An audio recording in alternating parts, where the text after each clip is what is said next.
Frankie here. Today I'm joined by Church, based in Baltimore, Maryland, representing the Elusives. We're going to talk about experiences and perspectives on your breaking career. Yeah. Coleman, thank you so much for joining me today. I really appreciate it. No worries, man. Welcome back to Detroit. Is this the third time you've been I here? believe it is the third time coming here to judge who got the props. Mav1 has been doing an amazing job in the community, so shout out to Mav1. As a person who loves what Motown has done, I must say that it's very cool here.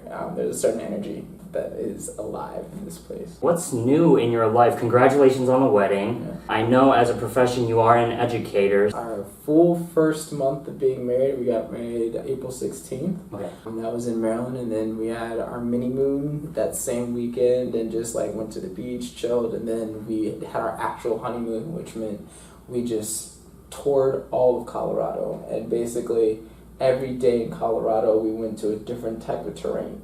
So one day we're like in the mountains and You guys are outdoorsy. Okay. Super outdoorsy. We love to explore. One day we're out in the snow, touring the mountains out there. The next day we're in Red Rock and kind of looking at the huge amphitheater that they have that's natural out there, going on some few hikes. And, it's pretty hot that day, so it's kind of like a deserty kind of vibe. The next day we're going towards sand dunes and basically getting smacked in the face with all this sand, but it was amazing because like those are views that I've never had before. You just look and you just see miles and miles of sand.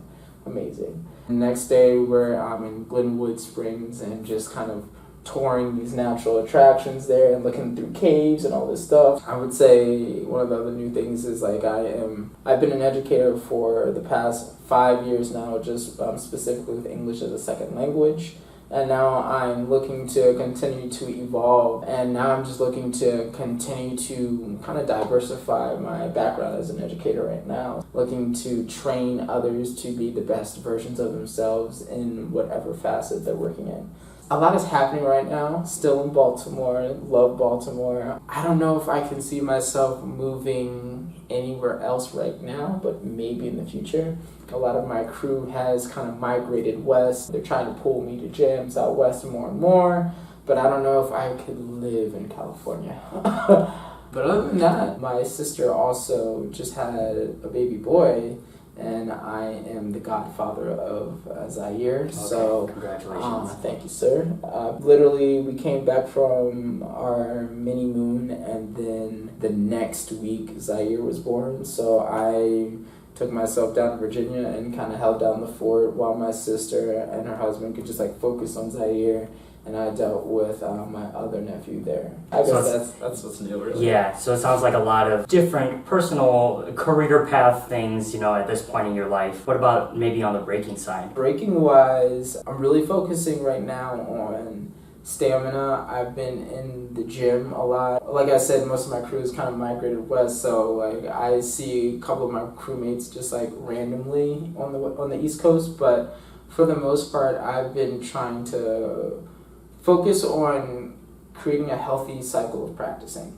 And I've been videotaping myself a little bit more. I got a 3-year membership at LA Fitness. I've been using their dance studio as much as possible.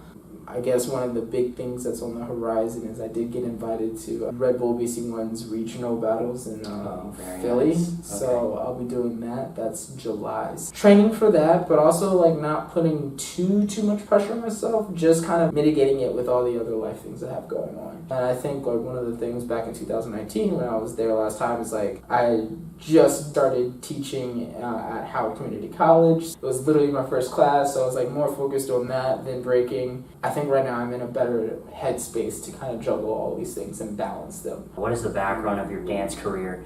Who taught you breaking?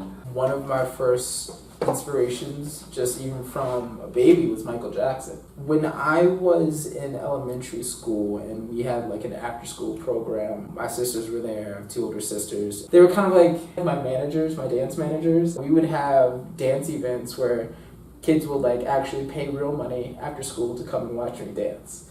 And it was me and this other dude named Nick, and my sisters would actually collect real money, and it got to a point where like, hey, could you guys use fake money instead of real money? I'm like, no, why would we do that? That is kind of like where dancing started itself. Breaking didn't really happen until I I was like in middle school. My friend Mike, Dirty Mike, we call him, Killer Whale, he printed out a how-to breakdance guide from the internet back when it was kind of like very different from now. It was like the baby stages of like Web 2 instead of where we are right now. What year was this? This was 2002, I believe. Yeah, 2002.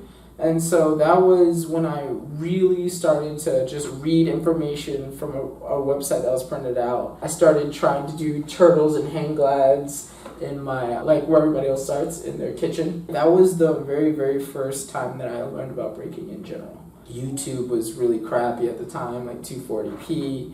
So I was just watching like a few Gambler's Crew videos of like people doing air flares with the plastic chair. That was really fun because I was like, wow, they're flying. I could never do that. And it's like, fast forward, I probably could, I just don't want to. 2005, it's like me, Mike, there's the twins that I was breaking with, a few others at the time. We had gone to high school together. We started kind of just trying to break more and learn more about it, and we found that one of these guys in this gymnastics team named Aaron was a b-boy. And I remember it like it was yesterday. He was like, yeah, I break. He's like, cool, can you show us something? Immediately, he's like, cool, no problem. Takes off his backpack, does like 3 rotations of 2000s just in the hallway. We're like, oh God, we want to learn. Teach us, sensei. We started kind of practicing with him. We did gymnastics as a team with him. Really kind of developed a kinship with him. And that's where like the roots of Heaven's Crew for us really started. So it was me, Mike, the 2 twins, Ryan and Jared. That was really like the origin of us. And we didn't really go to a jam until like maybe like 2007 in like College Park. Then like that opened up our eyes to something completely different. I believe it was called Breaker's Delight, Fresh Mama, DJ Daddy-O. Those are their names. And they were like throwing these breaking events in the area because there are people in the DC, Maryland, Virginia area, or in DMV. It was interesting because we had never seen other people like really, really break and really cipher and really get down and battle. And so we were like kind of shell-shocked for a moment. And my homie Mike, he was like the b-boy plug at the time because his cousin was actually part of Battle Bandits, which is another crew out in Virginia at the time. He had a relationship with Mike, and they kind of went back and forth on this forum called United We Smoke. And United We Smoke was a DMV forum that showed where the breaking events were and who was actually breaking. And then there was like, bboy.org. That's like where those like little kind of inklings really started. To say that I had a lot of teachers would be a lie.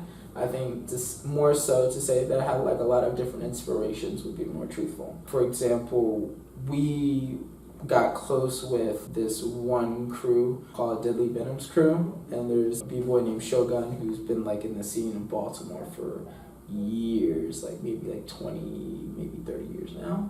He's like an old school 90s b-boy. He didn't really teach us, but he was there to like maybe show us a step or something, but he was like always excited just for our presence because he was just like another motivational tool. You had like LOZ and AWR. Those were people who were like in the scene, but we like looked up to them at the time. Mm-hmm. So it was more so, damn, they're so dope. Oh my God, look at their footwork. Or oh, look at their spin moves. Or look at Toys doing crazy 90s or something like that.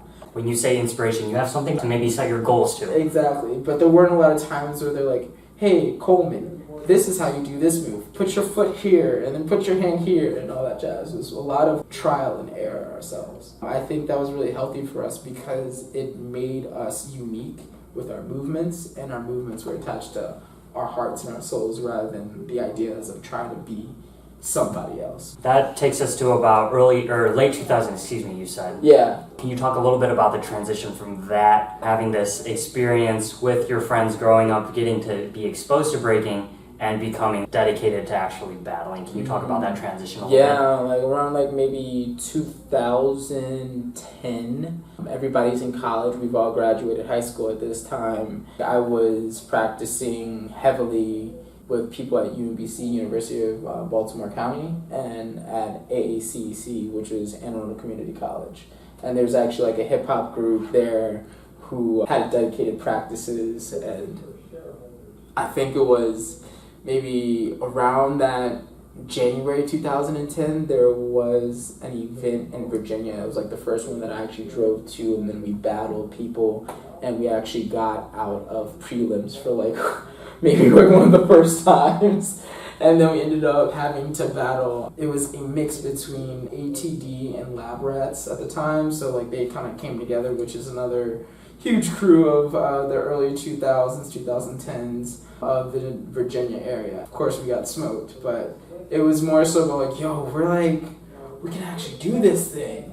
And at that point in time, it was like, yo, we should go and battle more and try to have more experiences traveling. So we ended up, traveling to like North Carolina a couple times and battling people out there, and we found Just Rock crew, and that ended up being like a rival of ours. And then we went up to New York a couple of times, and of course nothing great came out of New York for us at the time, but it was just like different experiences, learning the scene on a grander scale rather than just like staying in the DMV. Did your group have a name at that point? Yeah, we had taken on the moniker of Heaven's Crew from Aaron, because Aaron was originally in Heaven's Crew.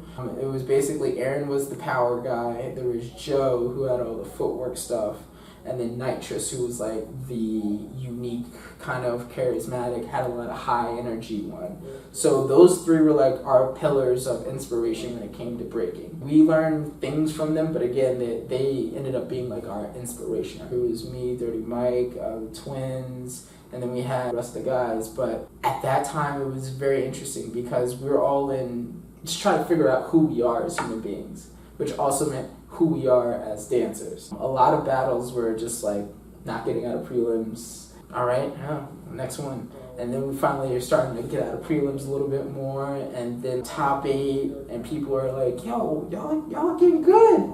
Y'all are getting good. So it was an interesting transition. I'd say 2010, 2011 is like when things actually started popping for Heaven's Crew. Heaven's Crew started to be an actual name. People like looked at it like, oh, rather than like, who are these guys? 2010, can we maybe take a couple more minutes to fill in the gap from there to the present? I know that's a long span, it's a decade. But in terms of career path and as well as competing in battles, crews, where do we stand from then to the present? I think I finished community college 2012-ish and then went to UMBC and did the rest of my time there. By that time, I'd say a couple of my crewmates, they just went straight to a four-year university and they had graduated and were trying to fumble and figure out their lives themselves. But we always would continue to practice at UMBC.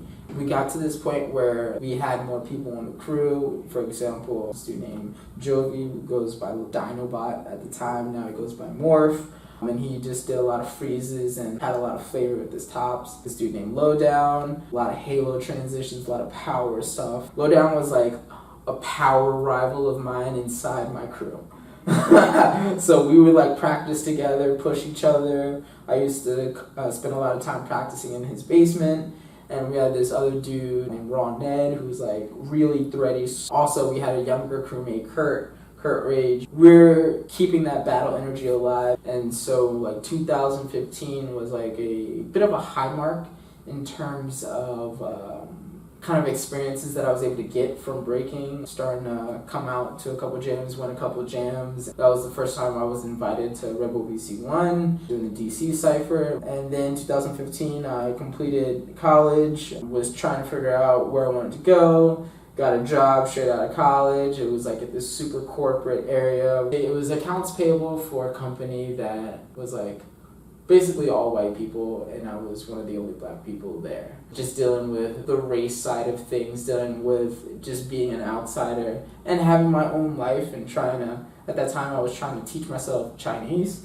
That is part of like where my language love of learning started. I also was at this place where life was happening fast. 2016, February, my uncle died, who was like a huge part of my life. And then by the summer, we had an unexpected death of one of our great friends, Miracle. And then June, but also during the same summer, the twins, their father died from cancer as well. By that fall, one of my friends from church, his father died as well. 2016 just like kind of smacked me and rolled me around. I was determined to kind of bounce back, and I started a master's program in criminal justice. I call it my $7,000 mistake because I learned that I have a liking for criminal justice, but I didn't have a passion for it. Death changed me. Figuring out passions changed me. Breaking was changing. There were people who weren't as passionate about breaking as they used to be, so the Elusives also kind of got started around 2015, kind of started to carry a name into 2016. I was starting to travel to out of the country. I went to Mexico, Canada for some of the first time, so I was just starting to have more breaking experiences and more success with breaking. At the same time, life was kind of smacking me around. It really showed me who I was, or showed me who I am, and showed the growth. Fast forward, completed my master's from 2018 to 2020, leadership in teaching, with the concentration of teaching English as a second language. After the program ended, continued to teach. Started teaching at a community college. This was 2019, and it was also around the same time I got my second invite to Rebel BC1, and this is in Houston. And so there were a lot of things just going on all at the same time. Continuing with the Elusives, continuing to build. I think we've built a strong name, and it's like, if you know us, you know us. If you don't know us, you'll find out when you see us, because you're like, yo, who the fuck are these guys? Where have they been? I think the Elusives really stands for kind of eluding the public eye, but when we are out, we show out. Just kind of our style, and really my style in general of life. I'm not always going to every single gym. I'm not always going to be everywhere, but if you see me, it's like, yo, I need to know who you are. Evans versus Just Rock Crew in 2010. So the background, this is freshest of all time in DC. I'm in kind of figuring things out in terms of breaking. Jared's with me, that's one of the twins. We're still figuring out ourselves. This is one of the crews from North Carolina. Shout out to Just Rock Crew. This was kind of a rivalry that we had that was kind of started when we first went to North Carolina. It wasn't even let's make it past prelims. It was just yo, let's just beat them. It's funny, the hat that I'm wearing, I would wear that hat literally every single day. In general, this is me thinking that power is just all I need to win battles, which is not true. They say you gotta spin to win. I have learned how to do an air flare. I'm going to use it. I'm going to show these people that I can do the hardest move in breaking. And I was always going for this idea of difficulty and complexity at the same time, which I think I still am. After you show one move, a move doesn't make a round. You had this battle with Gravity. This was a one-on-one. This is semis, 3 rounds. You guys did 3 rounds and then you went to a tie break. This was one of the battles that really kind of set the precedent for continuing to stay passionate about breaking. Now I have 1.5s just a year later. Flair's looking good at elbow 1.5. The crowd was super hyped that night. Friesen stared him right in his eye, but I love Gravity's response. I see you got some skills. And this is him respecting me, but also showing that he's still better. I think the packaging of it that time just came out sweet. But that still is something that I needed to continue to hone in on. Air Baby Spin. It's funny that I have Air Baby Spins now, but I use them in such a different way now. And when I look at that, it's yeah, it was good, but it wasn't truly complete. Were you gassed at all? When you have that youth energy and you're not even thinking, you're just in the mode of go, go, go. Yeah. I think that plays a role into it, and also the type of breaking still 2011 was a little bit different than the type of breaking that the 2015 showed or the 2020 showed, because we weren't at this point where you had to throw all-star Olympic style rounds. And anybody who's been around kind of knows what I mean, because breaking used to be 15 seconds of fire, and you get everything that you need within that 15 seconds. And then it increased to 30 seconds. thesis came around like 2009-ish, 2010-ish, and started doing 1 minute rounds. You're like, all right, I guess we'll break for a little bit longer now. And also like Red Bull BC1 was starting to change the atmosphere a little bit. Because if you look at like earlier Red Bull footage, it was like people was doing like maybe like a crazy elbow spin, a little bit of top rock, and a little bit of footwork and calling it around. Ronnie was one of the ones who was doing longer rounds, like early, like maybe 2006, 2007. Most people, 30-second round max. And so if you're doing a 30-second round max, you still have a little bit left in the tank to keep on going. One of my favorite things is like when I did the second round is seeing Isaiah, because Isaiah is in the corner. I do my second round and you just see Isaiah go. So this is Just Rock Crew and us like a little bit later. Heaven's Crew is fully heavy. Nurse is an actual nurse. Footwork technician. Kurt goes, and this is one of the times that Kurt is like just a fresh person in Heaven's Crew now. So he's the youngest, so we used to call him Squid. There's a time where Kurt would type in all caps on Facebook, and we're like, bro, you're yelling. And I was like, staring everybody down, little backflip, just to show I got it. This is like one of the first times that I had actual conversations with Abstract. Abstract is sitting back there. He actually complimented me on my breaking. To actually have that compliment from Abstract means a lot. Very early on when you watch enough of your rounds, is your rounds don't really look the same. Not just move-wise, like we'll see you have certain moves that you're really comfortable with. You have this nice figure 4 mill to go up to a head spin. I used to set up a lot of your stuff, the dead man or that air baby. But moves aside, in terms of just sequencing and packaging your rounds as a whole, they look different. Is this a natural approach that you have to breaking it, or do you have to be pretty intentional about it? Good question, number one. Thank you for noticing. Number two, I think it honestly is a little bit of a mix. It's like, I know these movements work. I also want to explore different movements. And there is a great quote that goes, every step is just an experiment to see how stable you can be. You have to kind of change things up. You have to continue to experiment because you never know what is greatness for you until you experiment with touching a little bit of everything. Part of it is like that kind of scatterbrain. I don't know what I'm going to do, but I know I want to hit this move. I know I want to hit this move. Let's just figure out what sequence works as I'm dancing and kind of freestyling. And then part of it is like, I know for certain I have to end with this. Or I know for certain I have to start with this because this is going to make the round kind of have that extra punch. And then also leaving space for the music to actually have the ability to accent things. There's certain things that I'm doing that are just because the music was making me do that. So being in tune with the music really does kind of create a train for how my breaking is going to go. I do try to showcase how to move with the music, but in a way that is not normal to the b-boy eye, and also gives the b-boy eye something to kind of be like, oh wow, I'm surprised, I didn't see that coming. So having that level of surprising means sometimes you have to surprise yourself in the moment. Rebel BC1 DC Cypher, you mentioned this a little bit before. I want to show the viewers your second round.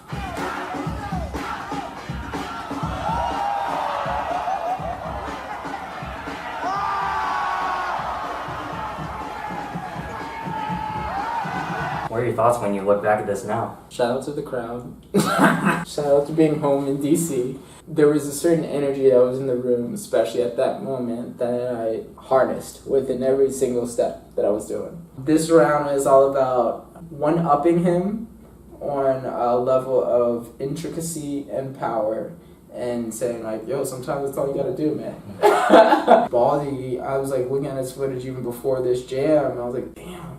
He's so nasty. So the prep leading up to this event, did you guys know what the bracket was? I knew that I was going to be battling Baldy like probably less than a week before. Okay. The real prep for 2015 was just training power, training footwork, doing like actual footwork workouts as well. Then making sure that all of it is being encompassed in complete sets. and then breaking it down to actually work on just conditioning footwork or conditioning these power moves or making sure that I can do 10 flares or 10 swipes or 10 air flares. And then having your body be conditioned like that allows you to kind of think on the fly. I will say this was like me in the moment thinking. This wasn't like a predetermined set. Yeah.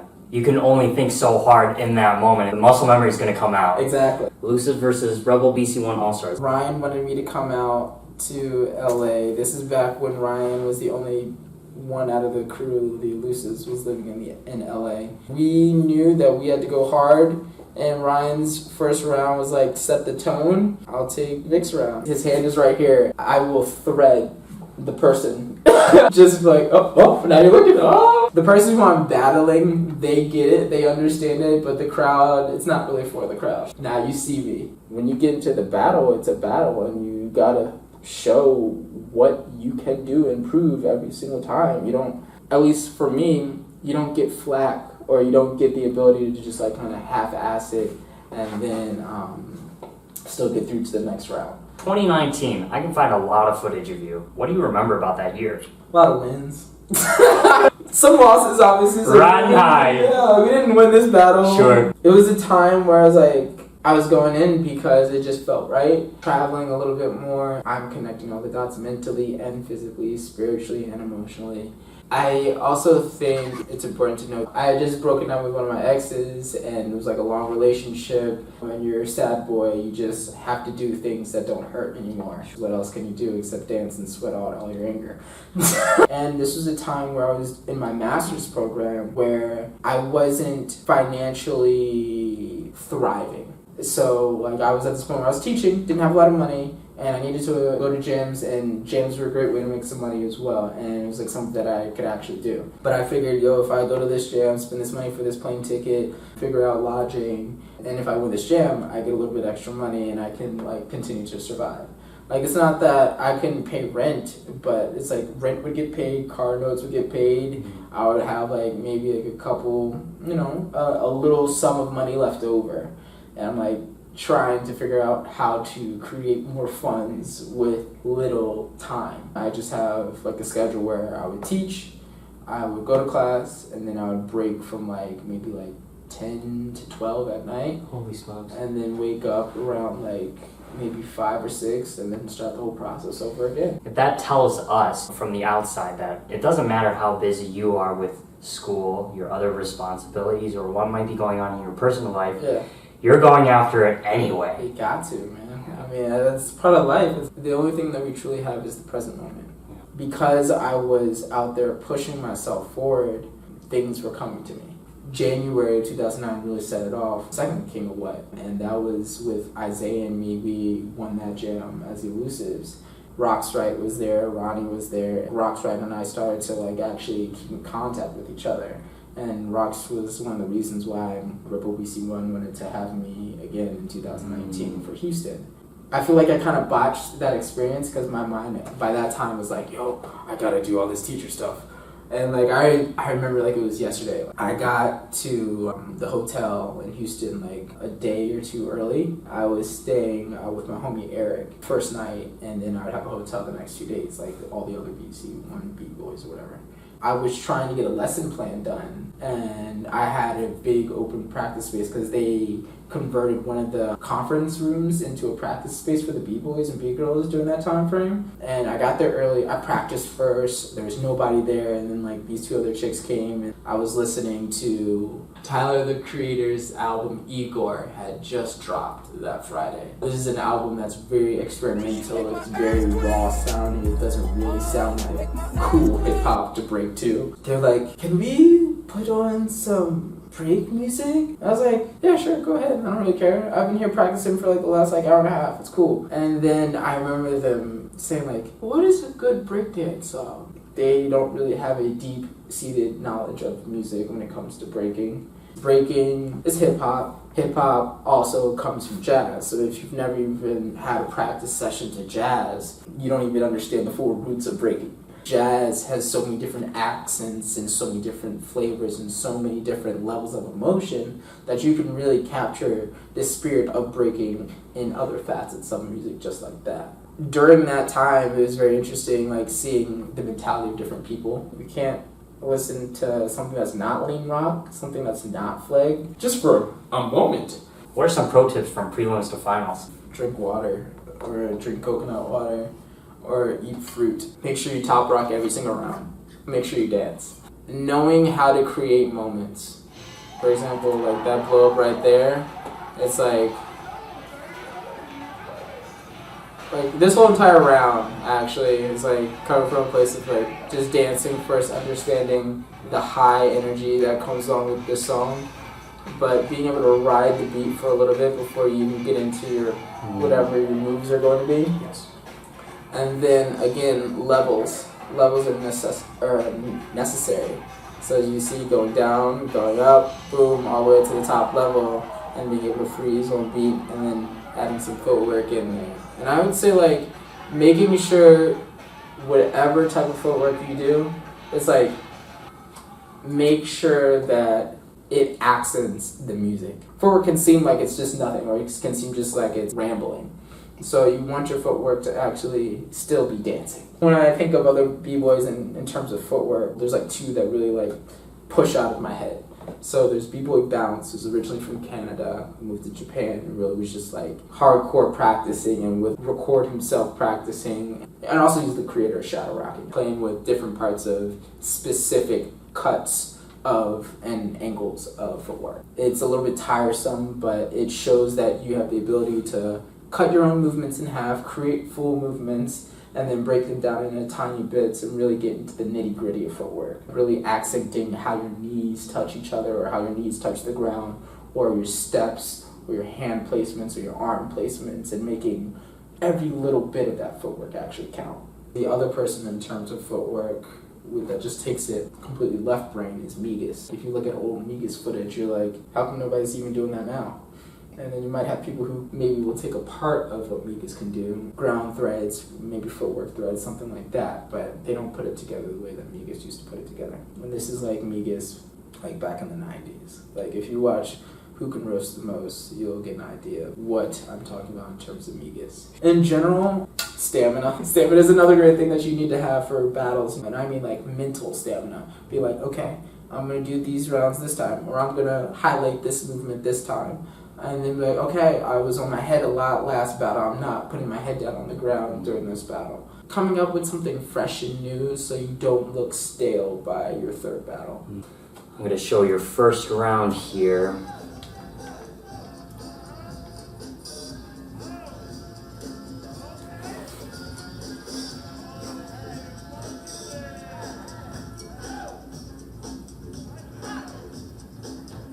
Yeah, that's one of my favorite moves that I don't do enough.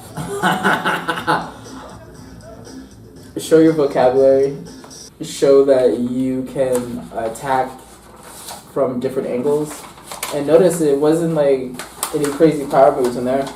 This is when battles were just starting to come around and everybody wasn't in their best of shapes and everybody still would wear masks. Having a level of connection with the music, a level of creativity, and the willingness to play with both in the moment.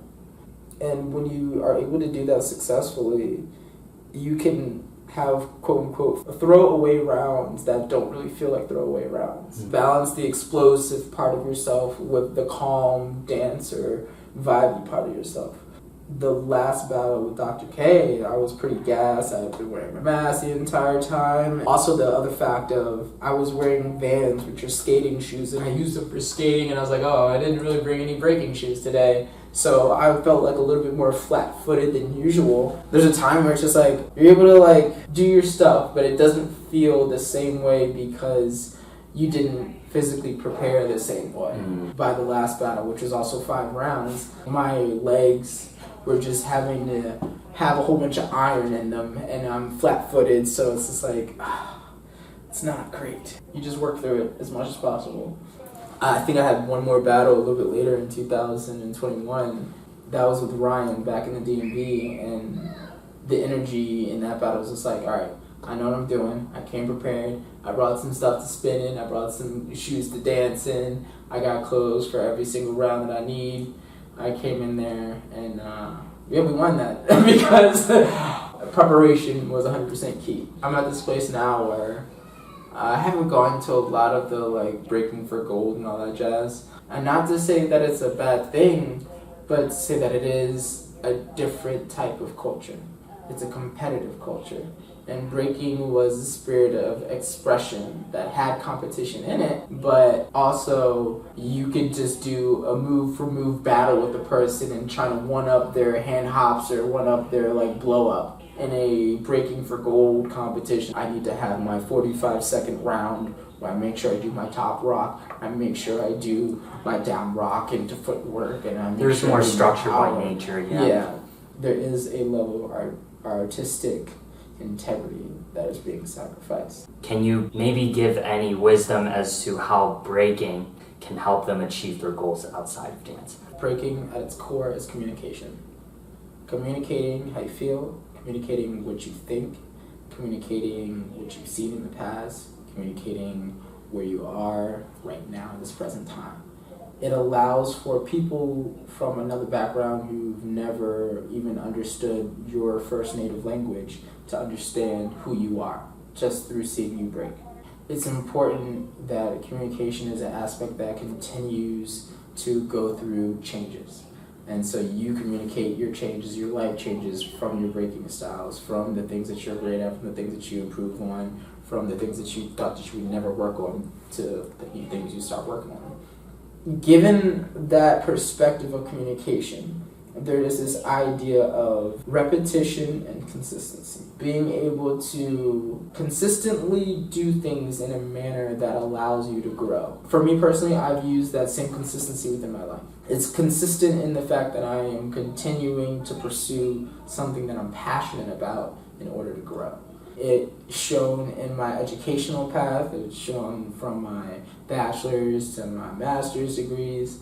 It's shown in the way that I actually deal with people on a level of management as well, because I observe how they're doing. I observe teachers. I observe the things that they're doing great, the things that they're not so great at, and I create pathways for them to explore a certain idea in order to grow. An example would be like, I have given this person an observation, I've scored them on things that they're good at, things that they're not good at, set an actual criteria for them, have a discussion with them, and create a plan that can really focus on, okay, we need to train you in content knowledge. So I'm going to sit with you once a week for the next month, working on specific content, so to grow your educational strength, so when you get into the classroom, you have an educational toolbox to use from. In terms of breaking, it's like, okay, this week I'm working on footwork and I want to make sure that I have started out my footwork drills and I've done 60 seconds of footwork to the right, 60 seconds of footwork to the left, 30 seconds timed of a 3-step or a 2-step, 30 seconds timed of a 3-step and a 2-step, the opposite direction. It's like having that same level of consistency throughout that process, and repeating that process is going to make you better over time.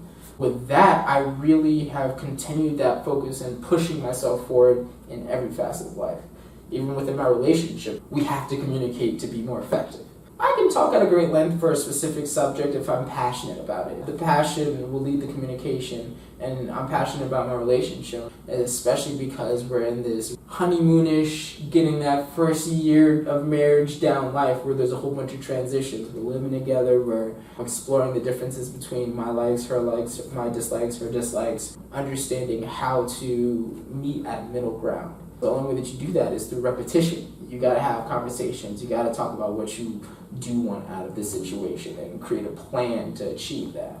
If you want to continue to break, it's going to come from either an intrinsic or an extrinsic motivation. For me, a lot of it's been intrinsic in terms of I want to stay healthy. I want to contain these movements that I've had for years. I want to be able to come out of nowhere and blow people out of the water after a long time, after they haven't seen me. That's kind of what being elusive really means. Eluding the public eye, not being the one who's going to every single jam, but when you go to a jam, they're like, yo, where you been? Or, yo, who are you? Because I've never even heard of you before. Either one of those is good with me because it shows that I've been continuing to do the work and staying consistent in the things that I want.